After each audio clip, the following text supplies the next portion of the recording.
Under surveillance this morning, nothing good comes easy. We are doing well with China. China's not easy. Did you give your negotiators any sort of limitation? We're going to see. Look, China has been ripping off the United States for many years. Nobody charged them 10 cents. No president had the courage to charge China for whatever reason. They didn't want to do it. So here's the latest this morning. Trade talks between the US and China back on in London for day two. The Commerce Secretary Howard Lutnick telling Anne-Marie just moments ago he expects talks to go all day today after saying they were fruitful yesterday. Joining us now is Bloomberg's Tyler Kendall, who was in the room with the president yesterday afternoon. Tyler, what was your takeaway from that particular exchange?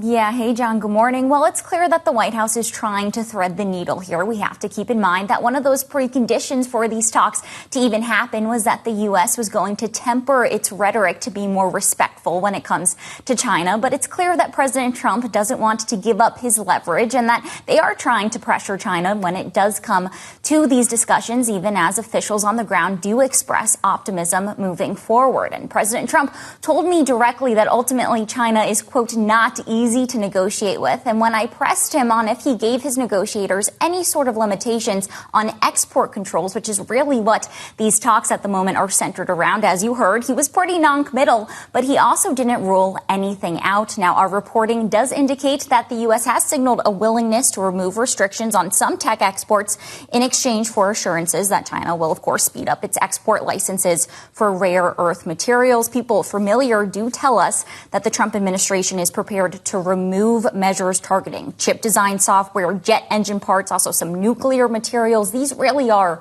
where we saw these new restrictions go into place in recent weeks when it comes to the Trump administration. And John, at the moment, there is a lot of focus on the Commerce Secretary being there on the ground in London. But we should also point out that last week we had quite the split screen here in Washington. The same day that President Trump held his phone call with Chinese President Xi Jinping, you also had Commerce Secretary Howard Lutnick on Capitol Hill testifying to lawmakers that he actually thinks there needs to be stronger enforcement when it comes to export controls against China. So there's still a lot of issues that need to be worked out here. Tyler Kendall with the latest in Washington. Tyler, thank you.